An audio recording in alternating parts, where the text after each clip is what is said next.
Dear students, last period में हमने conformations of butane देखा, फिर उसके जो अलग अलग कन्फर्मेशन होते हैं उसकी स्टेबिलिटी किस तरह से होती है ये भी हमने देखा। जैसे हमने देखा कि ब्यूटेन का जो कन्फर्मेशन है उसमें जो एंटी कन्फर्मेशन है वो ज्यादा स्टेबल होता है। उसके बाद आता है गॉच कन्फर्मेशन, उसके बाद आता है इक्लिप्स्ड कन्फर्मेशन, उसके बाद आता है फुल्ली इक्लिप्स्ड कन्फर्मेशन। तो fully eclipsed conformation is due to the more bulky group, that is the CCS3 and CCS3 groups are overlaps to each other, and due to that they are very less stable, they possesses maximum repulsion।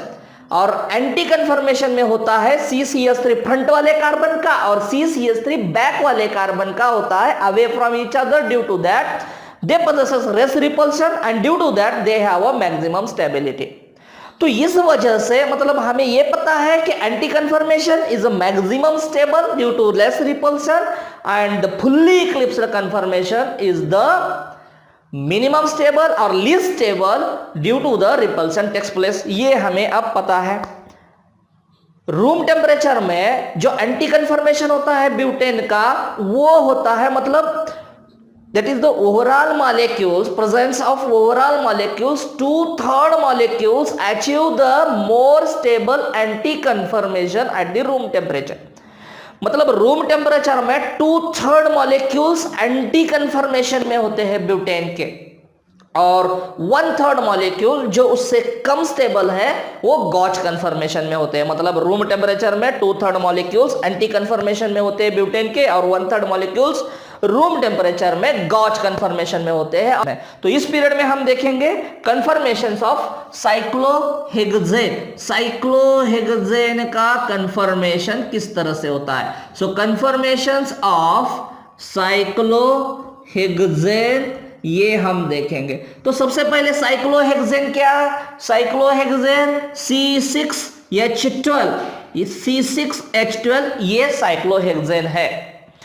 तो ये जो cyclohexane है H12 मतलब ये H, यहां पे H, ये 2H, H,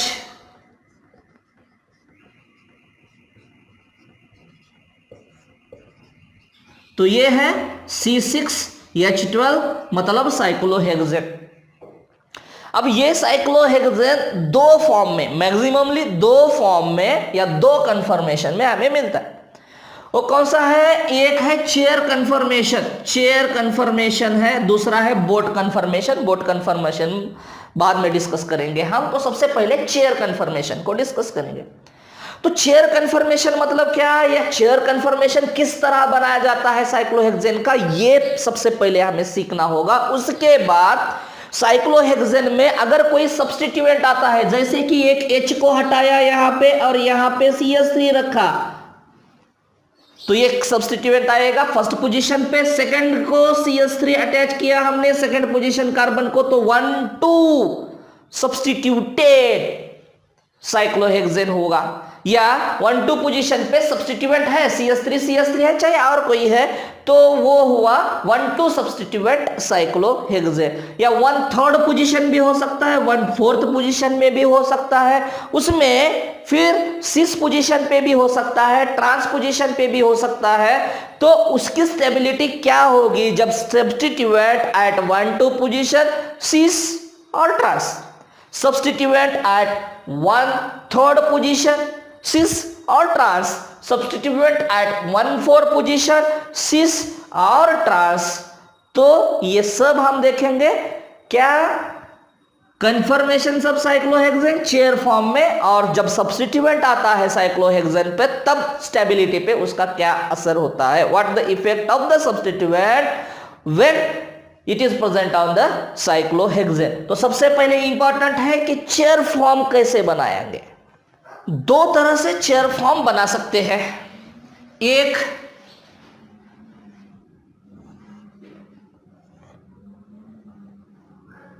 ये एक चेयर फॉर्म हुआ, या दूसरा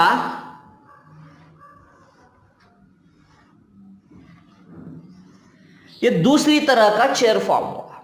चेयर जैसा दिखता है इसलिए इसको चेयर फॉर्म बोलते हैं। अब इंपॉर्टेंट ये है कि चेयर फॉर्म में दो प्रकार के हाइड्रोजन होते हैं। एक होता है एक्सियल एक्सियल हाइड्रोजन और दूसरा होता है इक्वेटोरियल। एक होता है एक्सियल हाइड्रोजन और दूसरा होता है इक्वेटोरियल हाइड्रोजन। अब एक्सियल हाइड्रोजन किस तरह से होता है? एक्सियल हाइड्रोजन होता है perpendicular to the plane of the ring. Ring जो है, ये रिंग जो है या साइक्लोहेक्सेन का चेयर फॉर्म का स्ट्रक्चर जो है उसको परपेंडिकुलर होता है एक्सियल हाइड्रोजन।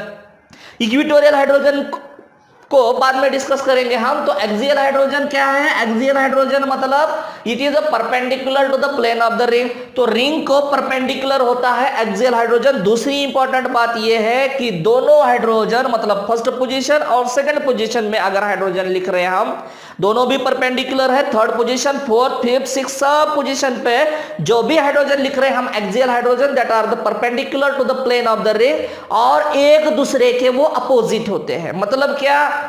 मतलब अब हम लिखने जा रहे हैं एक्सियल हाइड्रोजन किस तरह से लिखेंगे इसके ऊपर।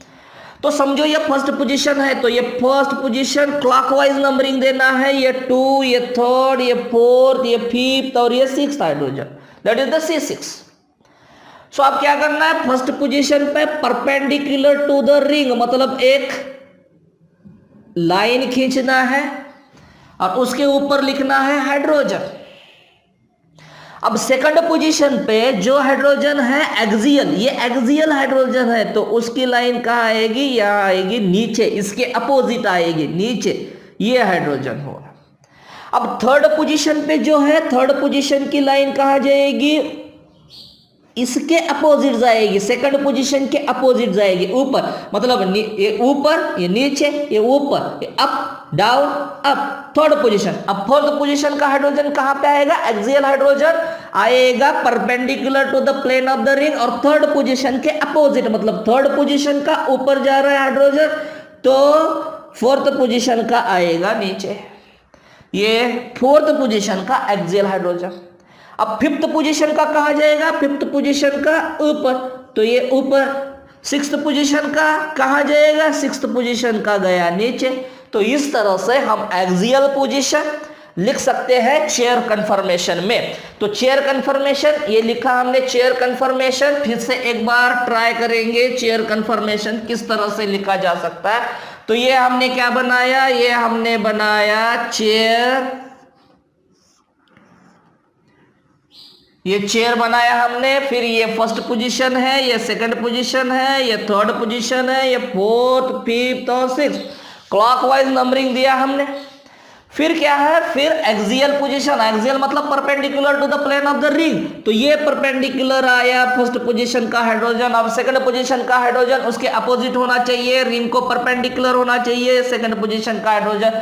थर्ड पोजीशन का हाइड्रोजन परपेंडिकुलर होना चाहिए और सेकंड के अपोजिट होना चाहिए, तो ये हाइड्रोजन। फोर्थ का, ये फोर्थ पोजीशन का ये हाइड्रोजन, ये फिफ्थ का ये हाइड्रोजन, ये सिक्स्थ का नीचे ये हाइड्रोजन। मतलब सब एक्सियल पोजीशन परपेंडिकुलर भी है और एक दूसरे के अपोजिट भी है। तो अब हमने बनाया ये एक्सियल पोजीशन का हाइड्रोजन। अब हमें इक्वेटोरियल मतलब क्या बनाएंगे, किस तरह से बनाएंगे ये देखेंगे। तो इक्वेटोरियल पोजीशन का जो सब्स्टिट्यूएंट होता है या हाइड्रोजन होता है वो परपेंडिकुलर नहीं होता, it is the around the plane of the ring.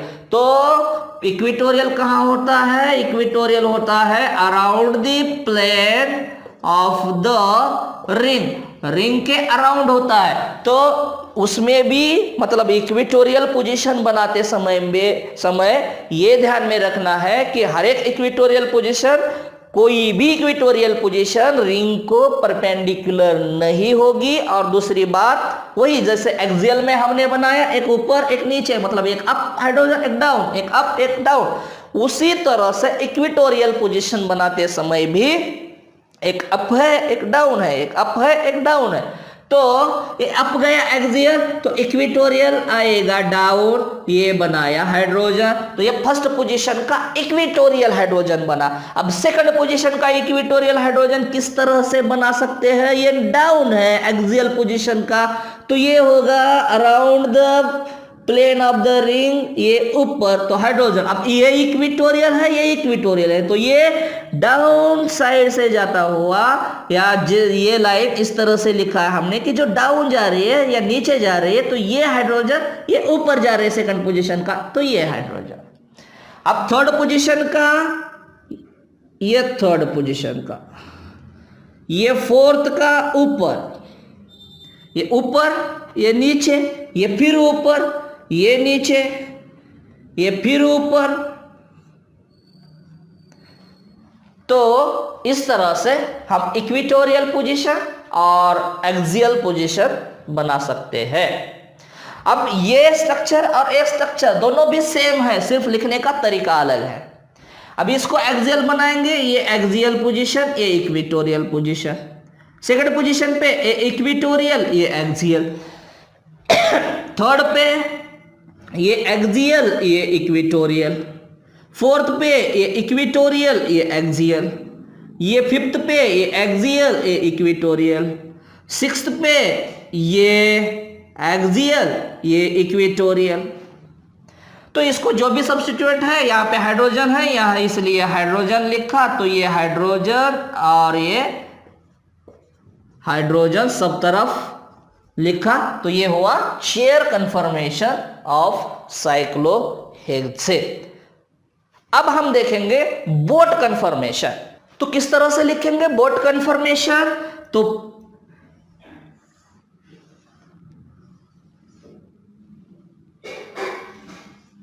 ये बोट की तरह लिखा हमने, ये बोट कन्फर्मेशन है साइक्लोहेक्सेन का।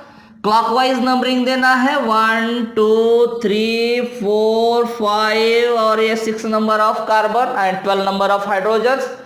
तो ये क्या है, वन पोजीशन पे ये 2 हाइड्रोजन, ये 2 हाइड्रोजन, ये 2 हाइड्रोजन, ये 2 हाइड्रोजन, ये 2 हाइड्रोजन और ये 6th पोजीशन के 2 हाइड्रोजन, ये 2।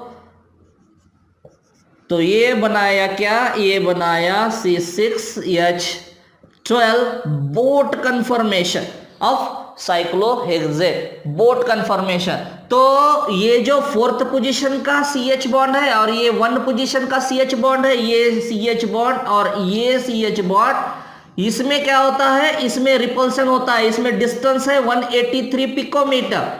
तो ये डिस्टेंस कम होने की वजह से इसमें होता है ज्यादा रिपल्सन। इसको बोलते हैं फ्लैगपोल इंटरैक्शन, फ्लैगपोल इंटरैक्शन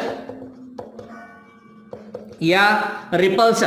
तो इसमें जो रिपल्सन होता है इसकी वजह से क्या होता है, ये बोट कन्फर्मेशन कम स्टेबल होता है और चेयर कन्फर्मेशन ज्यादा स्टेबल होता है, क्योंकि chair conformation is more stable than the boat conformation because of in boat conformation। क्या रीजन है बोट कन्फर्मेशन का कम स्टेबिलिटी होने की वजह क्या है? तो बोट कन्फर्मेशन क्यों स्टेबल है? क्योंकि बोट कन्फर्मेशन में फर्स्ट पोजीशन और 4th पोजीशन में जो रिपल्सन होता है उस वजह से। दूसरी इंपॉर्टेंट बात यह है कि जो चेयर कन्फर्मेशन होता है, चेयर कन्फर्मेशन में ज्यादातर CH बॉन्ड्स स्टैगर्ड कन्फर्मेशन में होते हैं, स्टैगर्ड फॉर्म में होते हैं, जो कि बोट कन्फर्मेशन में नहीं होते हैं। तो स्टैगर्ड कन्फर्मेशन हमें पता है कि staggered conformation is more stable due to the less repulsion. So staggered conformation ज्यादा स्टेबल होने की वजह से चेयर कन्फर्मेशन ज्यादा स्टेबल है।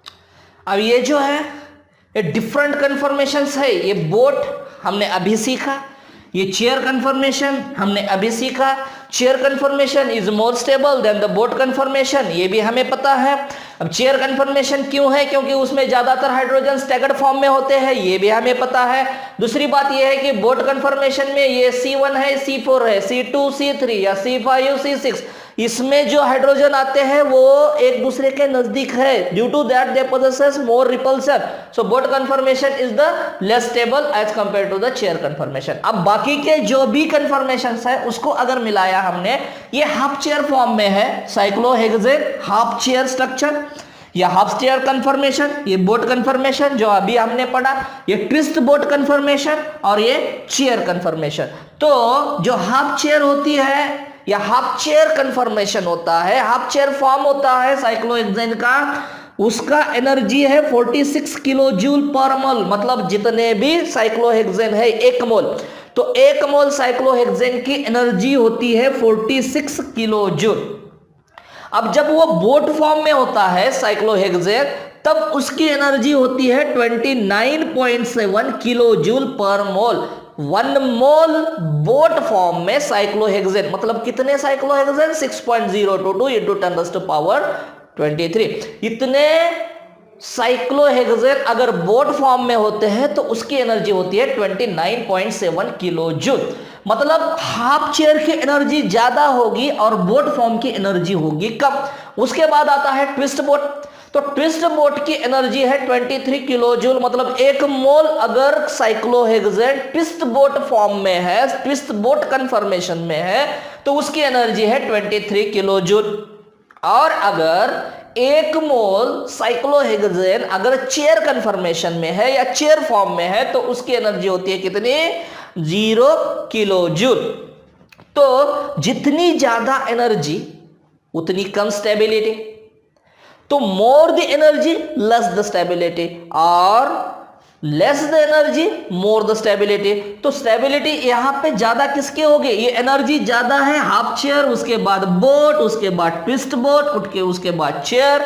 तो स्टेबिलिटी किस तरह से होगी, तो स्टेबिलिटी इसके एकदम अपोजिट होगी। तो chair conformation is more stable than the twist boat, twist boat is the more stable than the boat conformation, and boat conformation is more stable than the half chair. So among these 4 conformations, very stable structure is the chair conformation and very unstable structure is the half chair conformation.